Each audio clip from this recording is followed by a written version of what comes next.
বিশ্বনবী জানিয়েছেন ধনীদের চাইতে গরিবেরা 500 বছর আগে জান্নাতে যাবে। এই হাদিস কি 100% সত্য না? বলেন বলেন।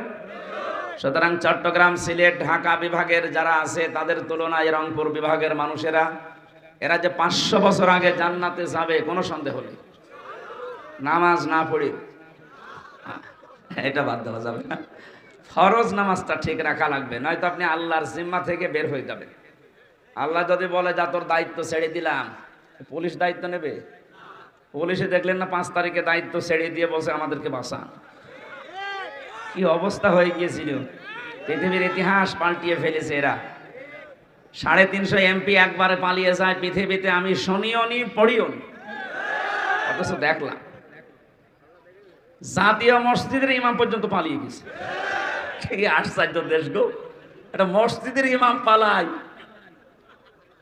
পুলিশ পর্যন্ত সাহায্য চেয়েছে তারা হেফাজতে, নিরাপত্তার জন্য। এরকম কঠিন পরিস্থিতির জন্য যারা দায়ী তাদেরকে বিচারের কাঠগড়ায় দাঁড় করানো দরকার, নয়তো আগামীতে যারা আসবে তারা এর চাইতে ডবল হারামি হবে। এই জন্য পুলিশকে আমার মনে হয় ওদের বিভাগটা আলাদা করে, ওদের যারা দায়িত্বে থাকবে ওইগুলো সব আলাদা করে দেওয়া দরকার, কারো চামচামি যেন না করা হয়। আর পুলিশের আইসি এইটাই চাচ্ছে যে আমাদেরকে আপনারা আলাদা করে দিন, আমরা কারো লাঠিয়াল বাহিনী হিসাবে ব্যবহার হতে চাই না, আমরা জনগণের খাদেম হিসাবে কাজ করতে দেন। ইয়াবা বাবা বলার সময় পাবে না, কারণ সব ওনাদের নখদর্পণে আছে, খালি হাত বাঁধা থাকে, এই জন্য কিছু করতে পারে না। কারণ যারা নিয়ে আসে সবই তো ওই, কি কথা বলে না কেন?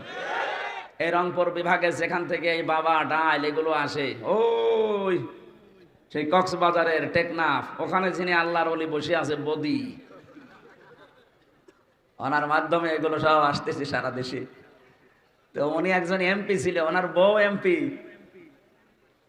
যারা জালেম ছিল তাদের বড় একটা দায়িত্ব ছিল সেই লোকটাতে, তাকে এনার মতো ওসি এসপি কি বলবে, বললে ট্রান্সফার করে সেই দিয়ে আসবে খাগড়াছড়ি বান্দরবনে।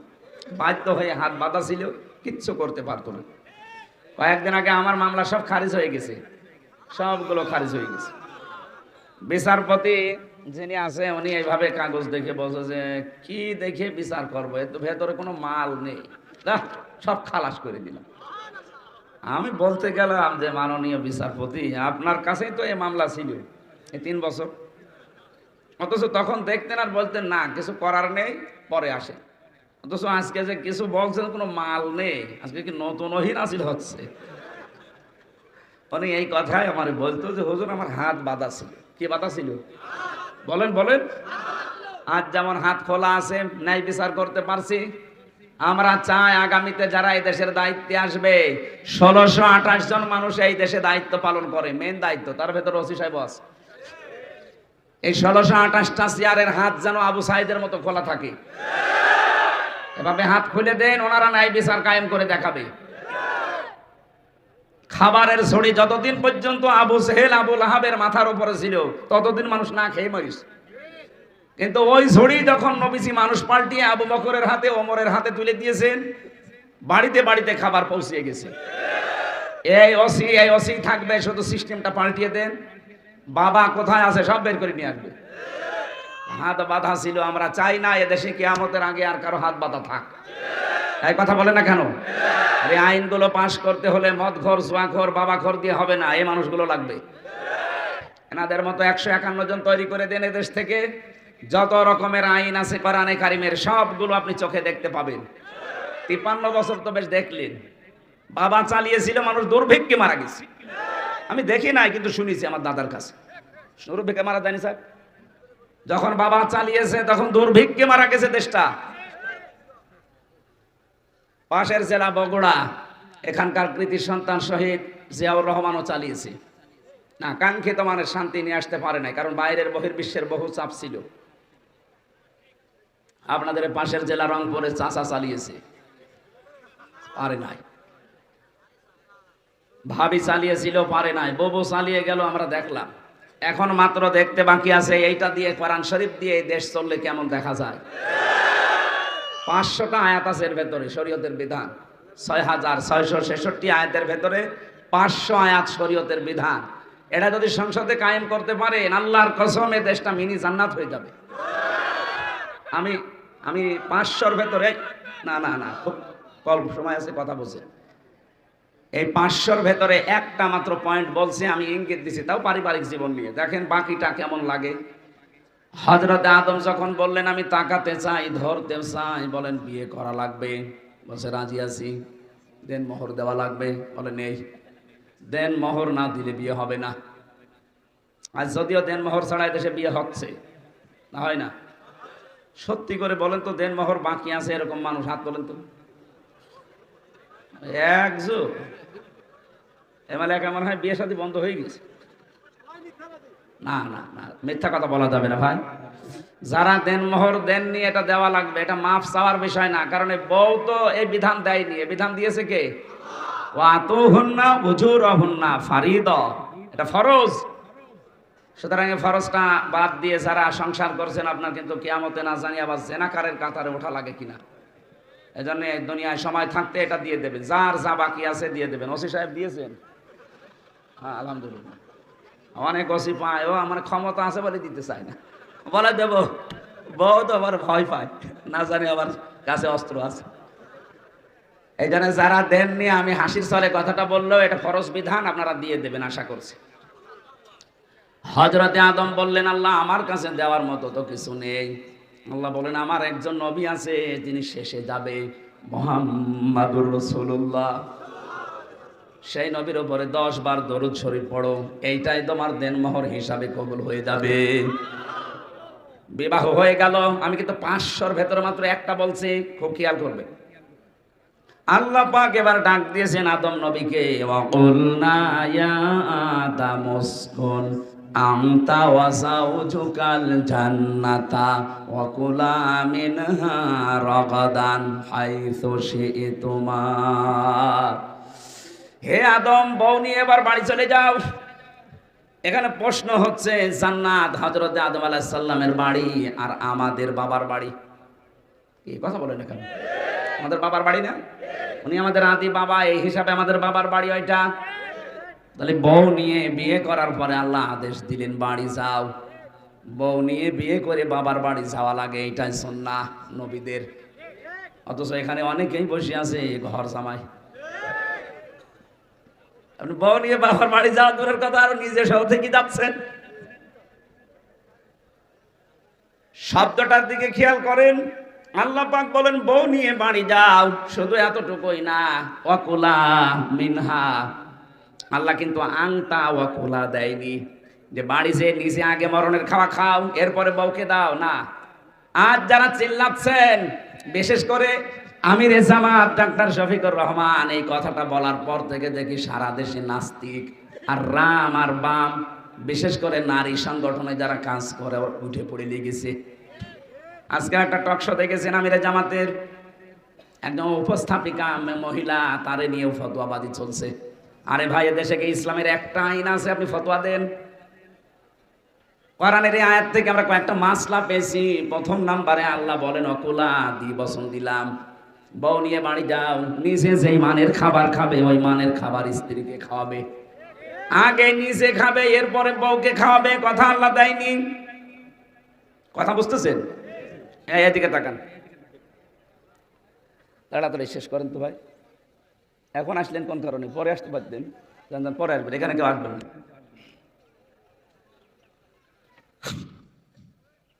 গাইবান্ধাবাসে আল্লাহ পাক এখানে আংতা না দেওয়ার কারণ হচ্ছে আল্লাহ পাক নারী পুরুষ উভয়ের পক্ষে, এদের অধিকারের ব্যাপারে আল্লাহ কত সচেতন। দেখেন, তুমি বাড়ি যে আগে খেয়ে নেবে মন মতো, যা থাকে পরে বউ খাবে না, হবে না।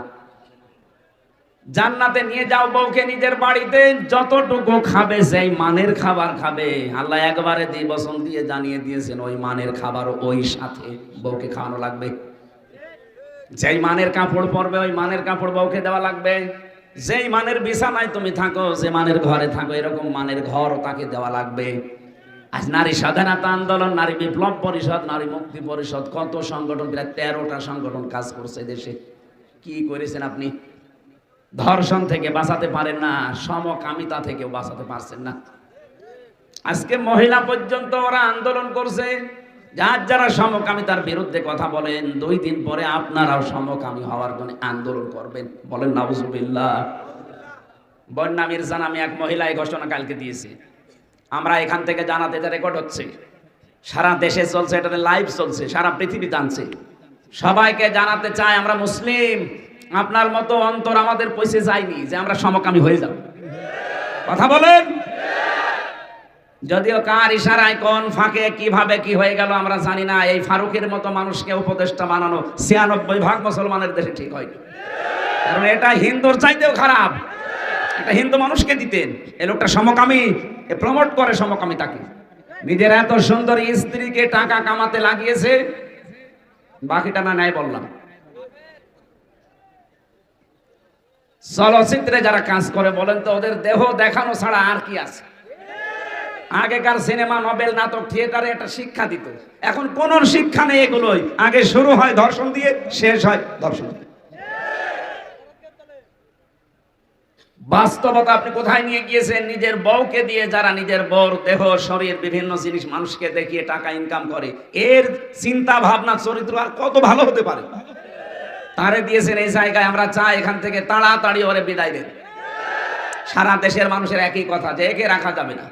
আপনি দরকার একটা শয়তানকে রাখেন, তাও তাকে অন্তত কোরআন হাদিস পড়িয়ে বশ বানানো যাবে। আর কোরআনের পুরা বিরুদ্ধে সমকামিতা, এই শব্দটা কোরআনের বিরুদ্ধে না? সূরা নিসার ভেতরে আছে। ওরা আল্লাহর সিস্টেমকে পাল্টিয়ে ফেলতে চায়। আল্লাহ বলেন যুজ্জিনা লিন-নাসি হুব্বুশ শাহাওয়াতি মিনান নিসা। আমি পৃথিবীর প্রতিটি মানুষের ভেতরে মহব্বত পয়দা করে দিয়েছি, আকর্ষণ তৈরি করে দিয়েছি মেয়েদের প্রতি। আর ওরা মেয়েদের বাদ দিয়ে পুরুষে পুরুষে বিয়ে করবে। বলেন নাউজুবিল্লাহ। আর জাতিকে যেভাবে ধ্বংস করেছিল আল্লাহ, ডেড সি বানিয়ে দিয়েছে। এই যে কি জর্দানি, একটা সাগরই মৃত সাগর হয়ে গেছে এই গোনাটা করার কারণে। বাংলাদেশকে আজ অনেকে গজব প্রাপ্ত রাষ্ট্র বানাতে উঠে পড়ে লেগেছে গোপনে। এই ষড়যন্ত্র সফল হতে দেওয়া হবে না ইনশাআল্লাহ। হ্যাঁ, ঠিক আছে। আমার ভাইরা, হযরতে আদম নবীকে আল্লাহ ডাক দিয়ে বলেছিলেন যা খাবে স্ত্রীকে খাওয়াবে, যেখানে ইচ্ছা সেখানে যাবে। তার মানে বউ নিয়ে শুধু ঘরের পরিবেশে থাকা এটা ইসলাম না। আপনি ঘোরাফেরা করতে পারবেন। রাগাদান হাইযু শি'তুমা, যেখানে ইচ্ছা যাবেন, যা ইচ্ছা খাবেন, যা ইচ্ছা দেখবেন। আমিরে জামাত ডাক্তার শফিকুর রহমান এই শব্দটাকে ব্যাখ্যা করে তিনি বলেছিলেন, যদি দেশে সত্যি আল্লাহ ইসলামের হাতে তুলে দেয়, সবচাইতে বেশি নিরাপদে অধিকার ভোগ করবে মেয়েরা। আমরা কোরআনের আয়াত বিশ্বাস করি না ওনার মতো? কথা বলেন না কেন? আমরাও চাই দেশে আল্লাহর কোরআনের বিধান যদি চলে আসে, সবচাইতে বেশি নিরাপদে থাকবে মেয়েরা। ওয়ালা তাকরাবা হাদিহি শাজারা, এই গাছের কাছে যাবে না। এই গাছ মানে পেঁপে গাছ, হ্যাঁ না। আমরা অনেকে মনে করি গন্ধম গাছ, শুধু না। কিসের গন্ধম গাছ? শুধু যদি গন্ধম উদ্দেশ্য হবে, তাহলে কোরআনে আয়াত নাজিল করে 1500 বছর পরে আমাদের কাছে জানাবে কেন? এটার দ্বারা আল্লাহর নির্ধারিত বর্ডার গুলো আল্লাহ বুঝিয়েছেন। 500 বর্ডার আছে আল্লাহ। কত বলেন বলেন? বাংলাদেশের চারিদিকে বর্ডার আছে না নেই? যে কোনো বর্ডার দিয়ে যদি আপনি প্রতিবেশী রাষ্ট্রে যেতে চান, অবশ্যই আপনাকে বৈধ পাসপোর্ট এবং সিল লাগবে, ওখানে ভিসা লাগানো লাগবে। আল্লাহ পাক বলেন আমার এই পৃথিবীতে একটা বর্ডার আমি বানিয়ে দিয়েছি। চলাফেরা করবা, খাবা, মন মতো চলবা, কিন্তু যখনই বর্ডারের কাছে যাবা থেমে যাবা। এই বর্ডার ক্রস করা যাবে না। এই বর্ডার গুলো ক্রস যেন না হয়, এই জন্য আইন তৈরি করা লাগবে। আইন তৈরি করে করে ওই বর্ডার গুলো তো সীমারেখা দেবেন, ওখানে গেলেই জনগণ থেমে যাবে না, আর পার হওয়া যাবে না। এই সিস্টেম যখন চলতে থাকবে, 1 দিন 2 দিন 5 দিন না, বিশ্ব নবী যেমন বলতে পেরেছিলেন খায়রুল কুরুনি করনি, আমার যুগ শ্রেষ্ঠ যুগ। খায়রুন নাসি মাইয়ানফাউন নাস, বিশ্ব নবী জানিয়েছেন পৃথিবীতে ওই লোকটাই আল্লাহর কাছে সবচাইতে বড় উত্তম, যার দ্বারা মানুষের উপকার হবে। সেই রকম মানুষগুলো আমরা তৈরি করতে চাচ্ছি। আর এগুলো তৈরি করতে খুব বেশি সময় লাগার কথা নাই। 1628 জন মানুষ যদি পরিবর্তন হয়ে যায়, এই পুরা বাংলাদেশ একটা মিনি জান্নাত হয়ে যাবে। আল্লাহ সেইটা যেন আমাদের চর্ম চোখে দেখার পরে মরণ দেন। বলেন আমিন। দরুদ আর সালাম পড়ছি আমাদের নবী মুহাম্মদ রাসূলুল্লাহ সাল্লাল্লাহু আলাইহি ওয়াসাল্লামের প্রতি। একটা গুরুত্বপূর্ণ তথ্য সবাইকে জানাচ্ছি। সূরা আলে ইমরান, এটার আয়াত নাম্বার 81, 71 নম্বর আয়াত। আল্লাহ রাব্বুল আলামিন বলেন, ওয়াইদ আখাযাল্লাহু মিসাকান নাবিয়্যিনা লামা আতাইতুকুম মিন কিতাবিন ওয়া হিকমাতিন সুম্মা জাআকুম রাসূলুম মুসাদ্দিকুল লিমা মাআকুম লা তু'মিনুন্না বিহি ওয়া লা তানসুরুন্না। আমি প্রত্যেকটি নবীর কাছ থেকে এই অঙ্গীকার নিয়েছিলাম। ও গাইবান্ধাবাসী, খুব খেয়াল করে শুনবেন, কান লাগিয়ে। আপনার এই আয়াতি হেদায়েত পাওয়ার জন্য যথেষ্ট। প্রতিটি নবীর কাছে আমি এই অঙ্গীকার নিয়েছিলাম, যখন তাদের কাছে কিতাব আর হিকমত এসেছিল, এই কিতাব আর হিকমতের দ্বারা, যে তোমাদেরকে আমি কিতাব দিয়েছি, হিকমত দিয়েছি। হিকমত মানে বিশেষ জ্ঞান তোমাদেরকে আমি কাউকে কাউকে দিলাম। তোমাদের পরবর্তীতে একজন আসতেছে, ওই নবী এসে তোমাদের কিতাব এবং হিকমতের সত্যতা প্রমাণ করবে। যখন তিনি এসে যাবে তোমাদের কাছে, লা তুমিনুন্না বিহি ওয়া লা তানসুরুন্না, তাকে তোমরা বিশ্বাস করবা, ঈমান আনবা তার প্রতি এবং তাকে সাহায্য করবা। আমার প্রশ্ন হচ্ছে, যার কথা এই আয়াত দ্বারা প্রমাণ পাওয়া যায়, তিনি হচ্ছেন আমাদের নবী মুহাম্মদুর রাসূলুল্লাহ। কথা বলা লাগবে। এই নবীর কথা আল্লাহ আয়াতের ভেতরে ইঙ্গিত দিচ্ছেন, সুম্মা জাআকুম রাসূল, এই যে এক বছর দিয়েছেন, তোমাদের কাছে আসবে একজন রাসূল, মুসাদ্দিকুল লিমা মাআকুম, তোমাদের সাথে যা আছে তার সত্যতা প্রমাণ করে দেবেন তিনি বলবেন, হ্যাঁ তাওরাত সত্য, জাবর সত্য, ইনজিল সত্য, 100টা সহিফা সত্য। এই কথা তিনি বলবেন। তিনি বলেছিলেন না, বলেন নাই? বলেছেন, কিন্তু জানিয়েছেন যে তাদের উম্মতেরা তাদের নিজেদের স্বার্থে তাদের কিতাবগুলো উলট পালট করে ফেলেছে, পরিবর্তন করেছে, কিন্তু কিতাবগুলো আল্লাহর। কিতাব কার? তোমাদের উচিত হবে এখন লা তুমিনুন্না বিহি ওয়া লা তানসুরুন্না, লাম দিয়েছেন আল্লাহ, অবশ্যই তার প্রতি তোমরা ঈমান আনবে, তাকে বিশ্বাস করবে এবং তাকে সাহায্য করবে। এতে প্রথম শব্দটা লা তুমিনুন্না বিহি, তার প্রতি ঈমান আনবে। আমার তো মনে হয় এখন যদি মুসা নবীও দুনিয়ায় আসে, সে যদি মুহাম্মদুর রাসূলুল্লাহর প্রতি ঈমান না আনে, সেও জাহান্নামে যাবে। কথা বলেন না কেন? মুসা নবীর মতো মানুষ যদি এ জামানায় এসে তার প্রতি ঈমান না আনার কারণে জাহান্নামে যাওয়া লাগে, আপনি কি হয়ে পড়েছেন? বলেন, আমি কি আল্লাহর হুকুম মানি না? হ্যাঁ আপনি মানেন। আপনি নামাজ পড়েন, রোজা রাখেন, হজ করেন, দান সাদকা করেন। এই যে 4টা কথা বললাম, এটা হুকুম কার? আল্লাহর। কার? বলেন বলেন। আল্লাহর হুকুম আপনি মানছেন, কিন্তু এই জামানার প্রেরিত পুরুষ যিনি, যেই দিন তাকে পাঠিয়েছে ওই দিন থেকে শুরু করে কিয়ামত পর্যন্ত একজন প্রেরিত পুরুষ আছে, তার নাম মুহাম্মাদুর রাসূলুল্লাহ। আপনি যদি সত্যি আখিরাতে বিশ্বাসী হয়ে থাকেন, কিয়ামতে যদি নাজাত পেতে চান, মরণের সময় যদি আপনি সত্যি ঈমানটা নিয়ে মারা যেতে চান, যিনি প্রেরিত পুরুষ এখন আছে কিয়ামত পর্যন্ত, যার ঘোষণা, তার প্রতি বিশ্বাস করা লাগবে না? বলেন বলেন। এবার আমার প্রশ্ন, তিনি রাসূল হয়েছেন, নবী হয়েছেন কত বছর বয়সে? 40। বলেন না কেন? 1 থেকে 40 বছর পর্যন্ত তাকে আরব জাহানে কেউ নবী বলতো, কেউ রাসূল বলতো? কি বলতো? আল আমিন আস-সাদিক অথবা মুহাম্মদ ইবনে আব্দুল্লাহ, আব্দুল্লাহর ছেলে মুহাম্মদ।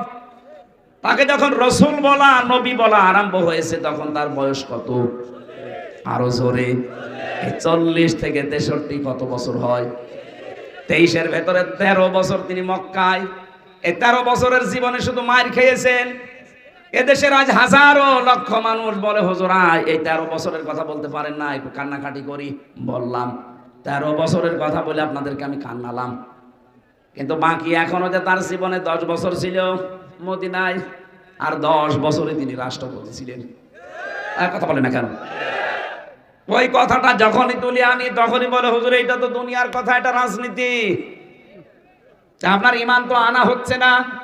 আল্লাহ যে বললেন লা তুমিনুন্না বিহি, তার প্রতি ঈমান আনো। আপনি তো 13 বছর ঈমান আনলেন, 10 বছর আনেন না, আপনি আর্ধেক ঈমানদার। কথা বুঝতেছেন? শুধু ঈমান আনলেই হবে? এখানে শব্দটা কি? ওয়ালা তানসুরুন্না, তাকে সাহায্য করা লাগবে। প্রশ্ন আমার, এখন তিনি আছে?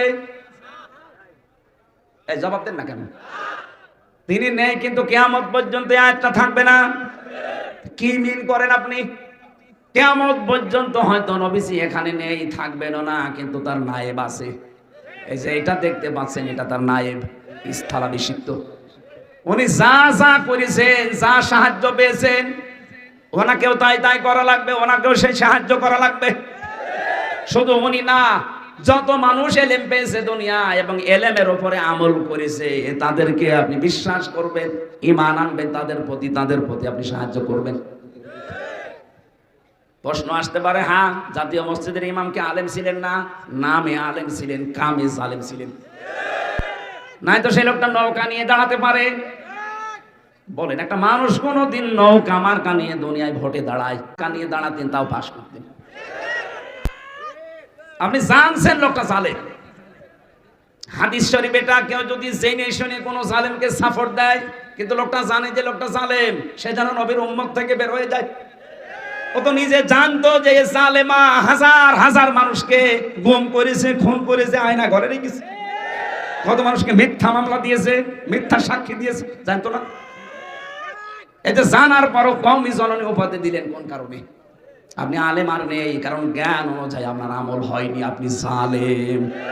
শুধু ওইটা না, ওরকম যত আছে যারা জ্ঞানের ওপরে কাজ করে না, সে যত বড় বিশাল আলেম হোক, ওটা আল্লাহর ভাষায় জালেম। এটা আমি বানালাম। হ্যাঁ, সূরা বাকারা 1 নাম্বার পারা 20 নাম্বার পৃষ্ঠা 13 নাম্বার লাইনের 140 নাম্বার আয়াতের প্রথম অংশে আছে, অমান আযলামু মিম্মান কাতামা শাহাদাতান ইনদাহু মিনাল্লাহ। আল্লাহ পাক বলেন, বড় জালেম তো আমার দৃষ্টিতে ওই লোকটা, যেই লোকটা তার জ্ঞান অনুযায়ী আমল করে না, কোরআনের জ্ঞানগুলো দুনিয়ার স্বার্থ পেয়ে গোপন করে দেয়। আর এরকম আলেম এই 15.5 বছরে বেঁচে ছিল। এই জন্য আলেম ছাড়া সত্যিকারের যারা জ্ঞান অনুযায়ী আমল করবে, যেমন নবীরা জ্ঞান অনুযায়ী আমল করতো, কথা বলেন না কেন? তাদের কি হয়েছিল আপনি সূরা ইয়াসিনের তাফসিরে পড়বেন 30 নম্বরে, ইয়া হাসরাতান আলাল ইবাদ মা ইয়াতিহিম মির রাসূলিন ইল্লা কানু বিহি ইস্তাহজিউন। আমার বান্দাদের জন্য আমার আফসোস লাগে, আক্ষেপ হয়, যেমন কোন নবী রাসূল তাদের কাছে পাঠালাম না যার সাথে সমসাময়িক মানুষেরা ঠাট্টা বিদ্রুপ উপহাস করে নাই, তাদেরকে দেশ থেকে পর্যন্ত তাড়িয়ে দিয়েছে। তাহলে জ্ঞান অনুযায়ী আমল করে নবীরা দেশে পর্যন্ত থাকতে পারে না, আর জ্ঞানের বাইরে আমল করলে আমাদেরকে জাতীয় মসজিদে পর্যন্ত জায়গা দিয়ে দেয়। এইটাই পার্থক্য। সুতরাং সাহায্য করা লাগবে নবীদেরকে। নবী নেই, নবীর আসল উত্তরাধিকারী যারা, তাদেরকে কি সাহায্য করবেন? যখন যেই সাহায্য দরকার হয় ওইটা। পরবর্তী শব্দ হচ্ছে ক্বালা আ'আররতুম ওয়া আখাযতুম আলা যালিকুম ইসরি ক্বালু আ'আররনা ক্বালা ফাশহাদু ওয়া আনা মা'আকুম মিনাশ শাহিদিন। যত নবীর কাছে আল্লাহ অঙ্গীকার দিয়েছিলেন যে আল্লাহকে মানো, কিন্তু তার প্রেরিত পুরুষ রসুলকে মানো, ওরা প্রত্যেকেই রসুলের উপরে ঈমান আনার সময় বলেছে, হ্যাঁ আমরা মেনে নিলাম, যা আমাদের উপরে আদিষ্ট হয়েছে আমরা মানলাম। শুধু মানলাম না, হে আল্লাহ আমরা তাদের সাথে আছি, তুমি সাক্ষী থাকো। এতটুকু আল্লাহ শেষ করেন। ফাইন তাফামান তাওয়াল্লা বা'দা যালিকা ফাউলাইকা হুমুল ফাসিকুন। হে নবী, এই ঘোষণা দেওয়ার পরে কেউ যদি মুখ ফিরিয়ে চলে যায়, অহংকার করে যে না আমি মানি না, ওই মানুষগুলোই ফাসিক, পাপাচারী, দুশ্চরিত্রের অধিকারী। বলেন নাউজুবিল্লাহ। আমরা যেন দুরাচার, পাপাচার এই নামে কিয়ামতে আল্লাহ আমাদেরকে যেন না ডাকে। এই জন্য আল্লাহকে যারা মানেন, বাংলাদেশে বহু মানুষ আমরা এখন দেখতে পাচ্ছি, জিজ্ঞাসা করলেই বলে হ্যাঁ আমি নামাজ পড়ি না। আরে নামাজ পড়েন, হুকুম কার? রোজা রাখি না, রোজা রাখার হুকুম কার? বলেন বলেন। নামাজ, রোজা, দান, সাদকা, হজ, এগুলো হুকুম আল্লাহর। কিন্তু এ জামানায় প্রেরিত পুরুষ তিনি এখন নেই, তার নায়েব আছে, তার সাথে যা যা করা দরকার আপনি এই নায়েবের সাথে তাই তাই করবেন। বিশ্বনবীকে পাহারা দিতে গিয়ে যদি হযরতে তালহার 80টা তীর বুকে লাগে, আপনি কয়টা তীর খেয়েছেন নায়েবদের জন্য বলেন তো? যদি সময় এরকম আসে, নায়েবে রাসূল নবীর উত্তরাধিকারী এদেরকে বাঁচাতে গিয়ে যদি বুকও লাগে বুকও পেতে দিয়া লাগতে পারে। আল্লাহ এই আয়াতটা আমাদের জীবনে কার্যকর করে দিন, বলেন আমিন। কোরআনে কারিমের সূরা আলে ইমরান, আমি আয়াত নাম্বার, এটা হচ্ছে 92 নাম্বার আয়াতের একটু তেলাওয়াত করেছি। তেলাওয়াত কিন্তু আয়াত থেকে একটু তাফসীর আকারে কথা বলতে চাচ্ছি। আল্লাহ রাব্বুল আলামিন আমাদেরকে জানাচ্ছেন, ইন্না আউয়ালা বাইতি উবুদিআ লিন-নাসি লাল্লাযী বিবাক্কাতা মুবারাকাও ওয়া হুদাল লিল আলামিন। অবশ্যই এই পৃথিবীতে সর্বপ্রথম যে ঘরটা বানানো হয়েছে সেটা বাক্কায়, তার মানে মক্কায়। বাক্কা এটা মক্কার প্রাচীন নাম। পৃথিবীর প্রথম ঘর হচ্ছে মক্কা, কাবা শরীফ। মুবারাকান, এই যে মুবারাকান শব্দ দিয়ে আল্লাহ জানিয়েছেন এটা বরকতময় করে দিয়েছি। ও হুদান, হেদায়েতের মশাল এখানে লাগানো আছে। কত কালো জিনিস তো দুনিয়ায় আমরা দেখি, কাবা শরীফটাও কালো জিনিস দিয়ে মোড়ানো আছে। কি জিনিস আল্লাহ তার ভেতরে দিয়ে রেখেছেন, কাবা একবার দেখলে আর একবার দেখতে আপনার মন চাবে। দুনিয়ায় এমন কোন কালো জিনিস দেখান তো, এই যে কাক, এত কালো, একবার দেখলে মন চাইছে আর একবার দেখি। বলেন বলেন, কাক কত কালো দেখতে, কাবা শরীফের গিলাপও কালো। আল্লাহ বলে না হুদান, পথ নির্দেশিকা কেন রাখলাম, কেমন ভাবে রাখলাম দেখবা। লিল আলামিন, বিশ্ববাসীর জন্য। ফিহি আয়াতুম বায়্যিনাতুম মাকাম ইব্রাহিম, তার ভেতরে আমার বহু নিদর্শন ছড়িয়ে আছে। তার ভেতরে অন্যতম নিদর্শন হচ্ছে মাকাম ইব্রাহিম। অমাং দাখালাহু কানা আমিনা, কোন মানুষ যদি এখানে প্রবেশ করে আল্লাহ তাকে নিরাপত্তা দিয়ে দেয়। আমি সুবহানাল্লাহ আলহামদুলিল্লাহ বলার জন্য বলছি না, এখানে শিক্ষা আছে কয়েকটা। এক নম্বরে, কোন মানুষ যদি কাবার চত্বরের ভেতরে প্রবেশ করে তাকে নিরাপত্তা দেয় কে? কারণ ওখানে বিধান চলছে আল্লাহর। এই যে 7 চক্কর দেওয়া বিধান কার? ওখানে নামাজ পড়া বিধান কার? পবিত্র রাখো এই বিধান কার? এই জায়গাটা পুরো নিয়ন্ত্রণ করছে আমার আল্লাহ তার বিধান মতো। বিভিন্ন আয়াতে আল্লাহ এই তথ্যগুলো তুলে ধরেছেন। এই কারণে এখানে গেলেই আমার আল্লাহ, এখানে মুবারাকান আছে, হুদান আছে, মানুষদেরকে নিরাপত্তার চাদরে ঢেকে রেখেছেন। এই বাংলাদেশের 56,000 বর্গ মাইল তো আর কাবা শরীফ না। কি এটা কাবা শরীফ না? 6,000 মাইল দূরে এটা। কাবা শরীফ থেকে বাংলাদেশের এই পলাশবাড়ির দূরত্ব 6,000 মাইল। এত দূরে আপনি নিরাপত্তা পাবেন কি করে? আল্লাহ পাক বলেন, হ্যাঁ আমি একটা বুদ্ধি তোমাদের দেই, আমার এই ঘোষণাটা যদি মেনে নিতে পারো, কাবাকে যাবে নিরাপদ করে দিয়েছি, নিরাপত্তার চাদরে ঢেকে রেখেছি, তোমাদের বাংলাদেশ না তামাম পৃথিবী আমি আল্লাহ নিরাপত্তার চাদরে ঢেকে দেব।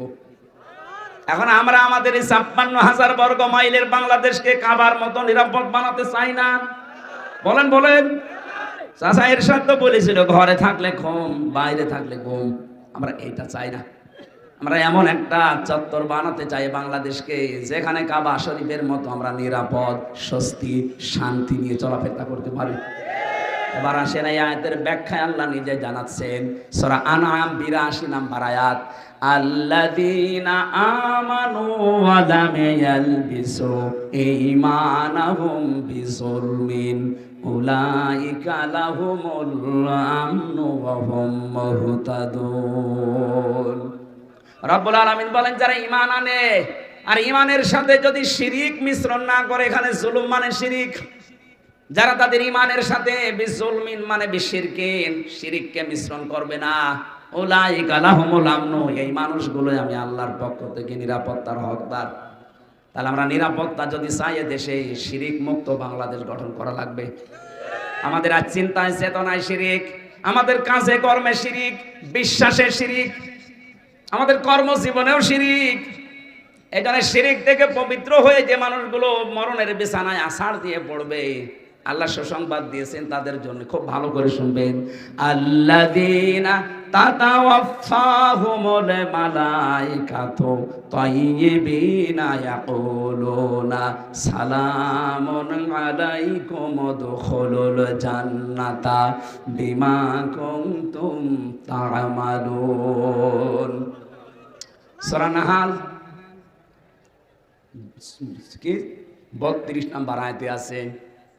মানুষ যখন মরণের বিছানায় আছাড় দিয়ে পড়ে যায়, ফেরেশতারা তখন আসে তার কাছে, যার জীবনটা তজ্জিবিন, তজ্জিবিন মানে শুধু এই পোশাকের পবিত্রতা না, তজ্জিবিন মানে শুধুমাত্র শরীরের পবিত্রতা না, আপনার চিন্তা চেতনা, বিশ্বাস, আকীদা, কর্মজীবন, আপনার পরিবার, সমাজ এবং রাষ্ট্র সব যখন আপনি পবিত্র মুক্ত করার চেষ্টা থাকবেন, যে আমি শিরিক মুক্ত করব, কুফর মুক্ত করব, জুলুম মুক্ত করব, বিদআত মুক্ত করব, এগুলো থেকে যখন মুক্ত হয়ে দেশটা আপনি উপহার দেবেন, বিছানায় পড়ার সঙ্গে সঙ্গে এই ফেরেশতারা এসে বলবে সালাম।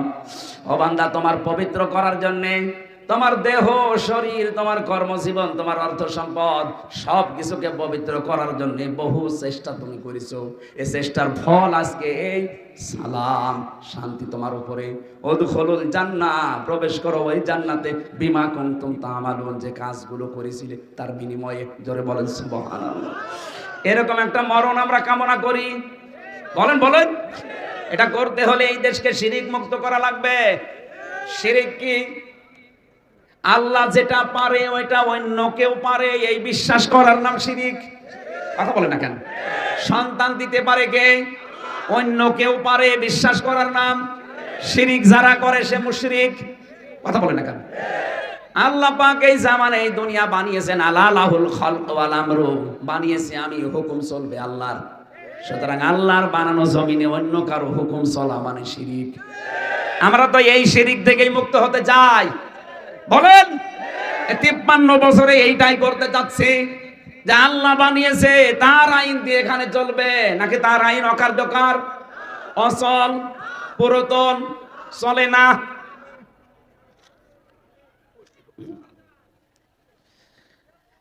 এই জন্য বাস্তবতা হচ্ছে আয়াতের মূল শিক্ষা, যেহেতু আল্লাহ বানিয়েছে, আল্লাহর আইন দিয়ে না চললে অন্য কিছু যদি চলে সেটা শিরিক হয়ে যাবে। আমরা এই শিরিক আমাদের এই দেশে আর সামনে দেখতে চাই না। আল্লাহর আইনে দেশে চলবে, এটা ফেরেশতারা চালাবে। আপনি হয়তো মনে করতে পারেন যদি দিলাম, যদি না হয়, আরে ভাই, না হওয়া হওয়া আপনার বিষয় না।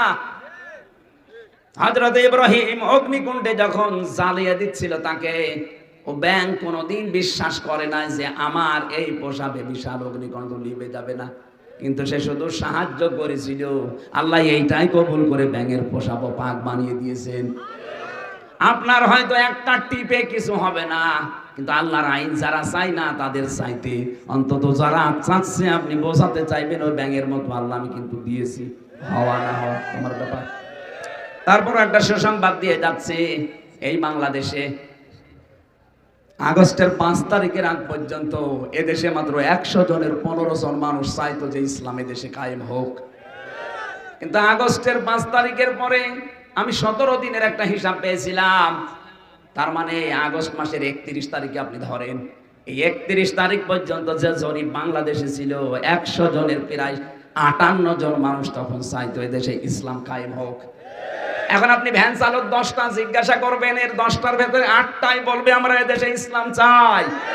এটা সুযোগ আল্লাহ তৈরি করে দিয়েছে, এটা যদি একবার হাতছাড়া করে ফেলেন 50 বছরের সুযোগ আর আসবে না। আমরা এই সুযোগটা কাজে লাগাতে চাই না, বলেন। খাবার মতো আমরা এই বাংলাদেশটাকেও নিরাপত্তার চাদরে ঢেকতে চাই। আর নিরাপত্তা দিতে পারে যিনি সালাম। সালাম কে? সালাম মানে শান্তি। সালাম মানে উনি শান্তি দিতে পারবে না? উনি পারবে, কিন্তু ওনার বিধান লাগবে। আল্লাহর বিধান ছাড়া যে সম্ভব না, এটার প্রমাণ আমি নিজে। আপনি দেখলেন না, 3 বছর খালি হাত বাঁধা ছিল বলে পারে না, একটু হাত ছেড়ে গেছে, উনি আমার রায় দিচ্ছে যে আপনি খালাস। তাহলে হাত যদি আল্লাহর আইন দিয়ে এখন খুলে দেওয়া যায়, এই দেশে কত কিছু বের হবে আপনি বুঝতে পারছেন। কেউ আর বিনা কারণে, এই যে ভূমি মন্ত্রীর দায়িত্ব দিয়েছিল একজনকে, এই লোকটা 620টা বাড়ি বানিয়েছে পৃথিবীতে। ওর বাড়ি কয়টা লাগবে? আমি একটা বাড়ি বানিয়েছি আমার বাবার বাড়িটা, তাই আমার মনে হচ্ছে বেশি হয়ে গেল। আর শয়তানের 620টা বাড়ি, ওর হায়াত মনে হচ্ছে 2000 বছর। ও তো আর কয়দিন পরে পটল তুলবে। কথা বলেন না কেন? তো এখন বয়স কমপক্ষে 55-60 বছর, আর বেশি দিন বাঁচলে আর 20 বছর নয় বাঁচবে। 620টা বাড়িতে 20 বছরের ভেতর আপনি থাকবেন কোন দিন? এগুলো যদি ভ্যান চালকদের মতো উপায় করা লাগতো, কেনার মতো হালাল টাকা হয়তো, তাহলে আজ 1 লাখ টাকা দিয়ে দিত। 5000 টাকা এমনি দিচ্ছে। নিকালে উল্টা পাল্টা ধারণা করে না, উনি এমপি তাহলে উনি 1 লাখ দিলে কি হয়তো 1 লাখ টাকা লাগবে না। হ্যাঁ, অনেকে সালমান এফ রহমান দরবেশের মতো 7টা ব্যাংক থেকে 36,000 কোটি টাকা আগেই মেরে খেয়েছে, যে টাকা দেবে। আমার কুষ্টিয়ার হানিফ সাহেব, আমার মনে হয় উনি এমপি হওয়ার পরে এই 10 বছর এমপি, আর 5 বছর তো উনি ছিল না, এই 10 বছরে খুলনা অঞ্চলে, বাগেরহাট, খুলনা, সাতক্ষীরা, এই 3টা জেলার যত মাছের ঘের আছে, যদি 100টা থাকে তার ভেতরে 70টা উনার। আমি একটা উদাহরণ দিলাম, 100টা মাছের ঘের আছে, তার ভেতরে 70টা উনার। বলেন, আল্লাহ তো সব ওই মানে এসে আরশ থেকে ওনারা দিয়ে গিয়েছে। ওনার ভাইয়ের বউ একটা হাই স্কুলের না প্রাইমারি স্কুলের মাস্টার, কয়েক হাজার কোটি টাকার মালিক একটা প্রাইমারি স্কুলের মাস্টার। বলেন সুবহানাল্লাহ। এই চলছিল দেশে। এই জন্য দেশটা যদি আমরা সত্যি নিরাপদের চাদরে সাজাতে চাই, শিরিক মুক্ত দেশ গঠন করতে হবে। আর শিরিক যেহেতু আল্লাহর আইনের বিরুদ্ধে যা আছে সব শিরিক, আমরা সামনে সব জায়গা থেকে শিরিক মুক্ত একটা দেশ উপহার দিতে চাই। শিরিক বিল জাত, শিরিক বিল সিফাত, শিরিক বিল ইখতিয়ারা, শিরিক বিল হুকুক, 120 প্রকার আছে শিরিক। এগুলো থেকে আমাদের ব্যক্তি, পরিবার, সমাজ, রাষ্ট্র, বিশ্বাস, আকীদা সব আমরা পরিবর্তন এবং আমরা মুক্ত করব ইনশাআল্লাহ। এই আগামীতে এই মাহফিলটা রাতের বেলা হোক এবং বড় হোক, আপনারা চান না? এনারা যেন যারা দিয়েছে একটা ছোট্ট একটা স্কুল, মনে হয় কোরআনের স্কুল, এনাদের কালেকশন হয়নি। আপনারা টাকা পয়সা যারা নিয়ে এসেছিলেন, বাড়ি নিয়েছেন না দয়া করে, তাহলে এরা সাহস হারিয়ে ফেলবে। আপনার এই টাকা পয়সা যদি কোরআন প্রচারে কাজে না লাগে, তো কি করবেন? আপনার টাকা সালমান এফ রহমানের মতো কি আবার সরকার নিয়ে নেবে? অন্তত যা এনেছেন দেওয়ার জন্য একটাও যেন বাড়ি নিয়েছেন না, এনাদের কাছে একটু দিয়ে যাবেন। কয় লোকজন নেই আপনার ভেতরে যারা গিয়েছেন একবার, আবার এই কি কয় লোকজন কই?